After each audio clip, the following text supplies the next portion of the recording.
नागपूरच्या MIDC police Thane हद्दीत एका तरुणीनं तिच्यावर शारीरिक अत्याचार झाल्याचा आरोप केलाय। तिच्या एका ओळखीच्या तरुणानं तिला लग्नाचं आमिष दाखवलं आणि तिचं शारीरिक शोषण केलं असा तिनं आरोप केलाय।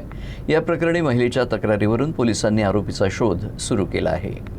मिळालेल्या माहितीनुसार पीडितेचं लग्न 5 वर्षांपूर्वी झालं होतं।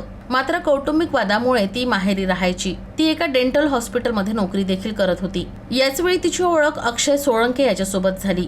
दरम्यान अक्षयने तिला लग्नाचा आमिष दाखवत तिच्यासोबत शारीरिक संबंध प्रस्थापित केले। तर इकडे पीडितेनं त्याच्यावर लग्नासाठी दबाव आणला असता त्यानं तिला शिवीगाळ करत जीवे मारण्याची धमकी दिली आणि याच काळात अक्षयनं दुसऱ्या मुलीसोबत लग्न केल्याचाही आरोप पीडितेनं केलाय। या प्रकरणी तक्रार प्राप्त झाल्यावर पोलिसांनी विविध कलमान्वये गुन्हा दाखल करत आरोपीचा शोध सुरू केलाय।